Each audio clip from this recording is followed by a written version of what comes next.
Salut! Vous êtes nombreux à utiliser les commentaires sous nos vidéos pour nous exposer tout un tas de pannes que vous avez sur vos engins, que ce soit des pocket bikes comme celle-ci ou des pocket quad.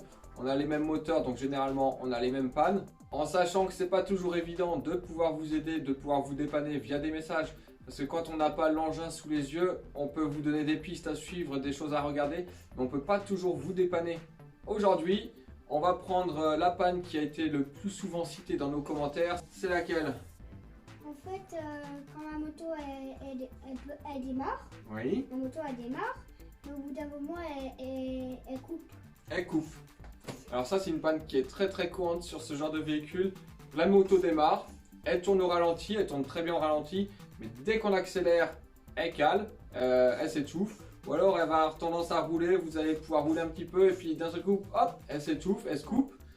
Et il va falloir attendre quelques temps, au moins une bonne minute, 2-3 minutes même, avant que la moto puisse redémarrer. Alors, pourquoi est-ce que ça arrive?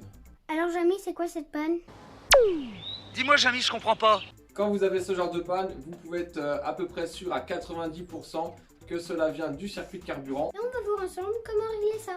Comme je vous disais, à 90%, c'est un problème venant du circuit de carburant. Mais pour être sûr, il faut quand même s'enlever le doute. On va quand même contrôler l'étincelle à la bougie. Donc, contrôler si vous avez de l'allumage, voir si c'est votre allumage qui coupe ou pas. Quand la panne arrive, tout de suite, ce que vous pouvez faire, dès que la moto elle coupe, vous enlevez votre antiparasite qui est ici. Alors, vous faites attention parce qu'il peut être chaud. Tac, vous l'enlevez. Vous déposez la bougie et vous contrôlez l'allumage. Le contrôle de l'allumage, tu le retrouves dans cette vidéo-là. Vous êtes sûr que vous avez de l'allumage, vous avez l'étincelle sur votre bougie. On peut se concentrer maintenant sur le circuit de carburant. Du réservoir avec le bouchon ici et sa mise à l'air libre. Hop, on voit ici une diode qui arrive là. Le carburateur, ça c'est tout votre circuit de carburant. La première étape, ça va être de contrôler votre bouchon de réservoir.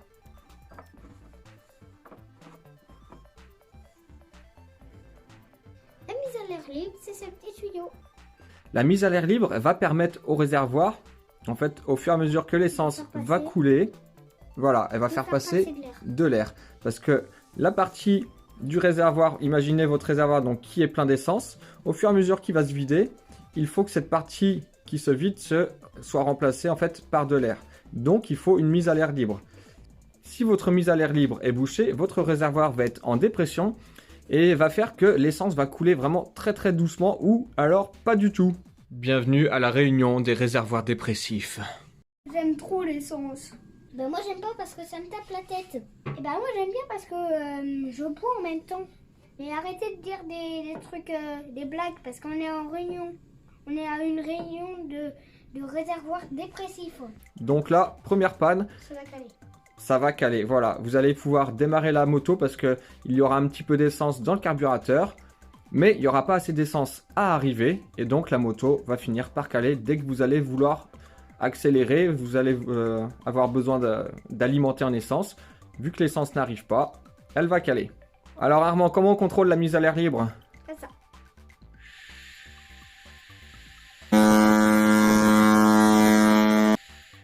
Ça sort par les deux petits trous qui sont là. Voilà, donc là, c'est qu'elle fonctionne bien. Bon Armand, le bouchon, c'est bon, ça fonctionne, c'est contrôlé. Qu'est-ce qu'on va regarder maintenant? Est-ce que l'essence part du réservoir? Nous, sur ce modèle-là, hop, on fait une petite mise au point, voilà. Donc, en sortie de réservoir, on a un petit filtre à essence qui envoie sur un robinet. Visuellement, vous pouvez regarder l'état du filtre à essence. Donc, généralement, ils sont transparents. Et ce qui est très important, c'est que sur les filtres à essence, vous avez un sens. Normalement, il n'y a pas à se tromper, il y a toujours une petite flèche dessus, mais vérifiez bien que votre filtre est bien dans le sens du flux de l'essence. C'est-à-dire la flèche qui va vers le carburateur. Vous avez également possibilité de défaire ce petit collier que je vous montre ici avec la flèche. Et en défaisant la durite à cet endroit-là, vous allez voir si l'essence coule. Si l'essence coule, ça veut dire que votre réservoir n'est pas bouché et donc que l'essence arrive bien jusqu'au filtre. Une fois que vous avez contrôlé que l'essence sort bien de votre filtre, vous avez donc un robinet Alors, il n'est pas présent sur tous les modèles. Généralement, il y a un robinet au niveau du carburateur. Mais comme on a pu vous expliquer dans de précédentes vidéos, nous, on n'utilise pas le robinet du carburateur. On vous montrera tout ça tout à l'heure sur un carburateur qui est ouvert là, sur l'établi. On vous montrera pourquoi on ne l'utilise pas et qu'on n'utilise que celui-ci. Donc là, pour contrôler s'il fonctionne, eh ben, vous débranchez la durite en sortie de robinet et vous mettez sur la position ouvert. Et puis vous essayez aussi la position fermée pour voir si vraiment ça coupe l'arrivée d'essence. Contrôle bien que tes durites soient bien souples, qu'elles ne soient pas fissurées et qu'elles ne soient pas pincées. On débranche la durite du carburateur, juste ici. L'essence doit couler. Maintenant, on passe au carburateur. Sur le carburateur d'origine, tu as une vis de vidage de cuve. Dévisse cette vis, l'essence doit couler. Si l'essence ne coule pas, alors il faut ouvrir. Ça se passe sur l'établi. Quand votre carburateur est déposé, vous ouvrez la cuve.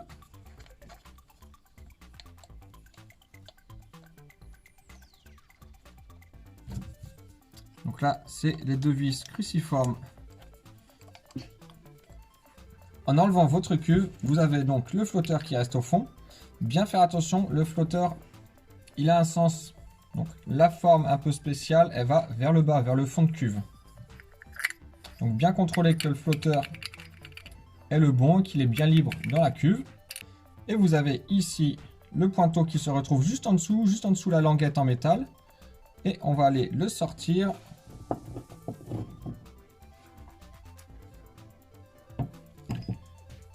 Alors, pour le sortir, vous avez un petit axe. Hop. Vous voyez l'axe qui est sorti ici. Prenez-le avec une petite pince à épiler, mais sans trop forcer dessus. Et là, vous enlevez la languette et vous avez donc votre pointeau juste en dessous.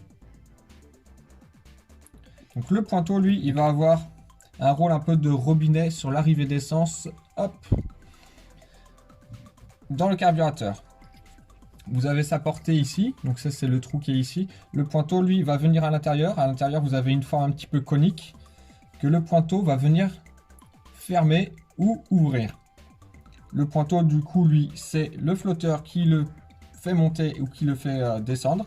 Si le pointeau est bloqué en position fermée ou un petit peu entrouverte, vous allez donc avoir la panne de l'essence qui arrive doucement dans votre carburateur, mais pas assez de flux pour avoir de l'accélération pour pouvoir demander au moteur de prendre des tours.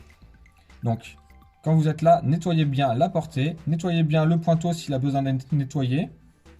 Et tant que vous êtes là, profitez-en pour nettoyer le gicleur, nettoyer tout votre carburateur. Si le démontage d'un carburateur vous fait peur, n'hésitez pas à prendre des photos ou à filmer le démontage. Cela vous permettra lors du remontage d'être un peu plus à l'aise et d'avoir un rush au moins de toutes les pièces, de savoir qui va avec qui et où. Tant qu'on est sur le carburateur, on va vous montrer la petite panne du robinet. Vous voyez ici le robinet, on l'avait déjà enlevé de ce carburateur là. Hop. Donc normalement vous avez votre robinet qui vient ici sur le haut du carburateur. Alors il est noir ou en plastique blanc.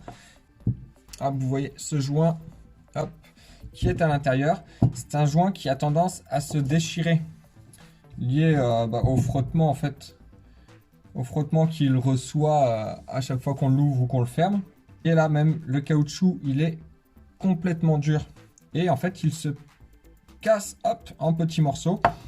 Et ce genre de petits morceaux là peuvent venir se mettre dans la portée du pointeau, et alors là vous avez la panne du carburateur qui fuit par la durite de trop plein. Si tu veux pas de problème avec ton carburateur, mets-lui un filtre mousse. Donc ce genre de filtre, donc c'est une mousse lavable à l'intérieur dans un bloc en plastique et avec l'entrée d'air qui se fait par le dessous. Et remonte ton aiguille d'un cran. Armand, c'est quoi l'aiguille? Viens voir sur l'établi. Vous prenez votre carburateur. Là ici vous avez bien le câble d'accélérateur qui est là. Hop, en dévissant ici. Donc normalement quand vous avez le câble d'accélérateur, il y a tout qui vient en même temps. Donc là vous avez le ressort et vous aurez également Hop, on va sortir le boisseau. Hop là. Hop, le boisseau. L'aiguille est venue avec. Donc normalement, voilà, c'est monté comme ceci. Donc là, c'est votre boisseau de carburateur avec votre aiguille. L'aiguille, pour lui donner un bon réglage, si vous mettez le même filtre à air que nous, donc vous voyez l'aiguille, il y a des crans dessus et avec un petit circlips. Ce circlips là va, sur ce genre de carburateur là, vous permettre de régler la richesse de votre carburateur. Si vous passez sur un filtre à air en mousse, comme on vous a montré, il va falloir enrichir l'arrivée d'essence, donc monter l'aiguille. Et pour monter l'aiguille, du coup, il faudra descendre le circlips d'un cran pour que l'aiguille se retrouve un petit peu plus haute dans votre carburateur. Restez sur votre carburateur d'origine avec un bon réglage. Armand, sa moto, ça fait 2 ans qu'il l'a. Franchement, elle envoie toujours autant et elle envoie des watts, quoi. Si vous avez d'autres questions sur ce genre de moto là ou même sur les quads, on a exactement les mêmes moteurs, donc les problèmes sont exactement les mêmes.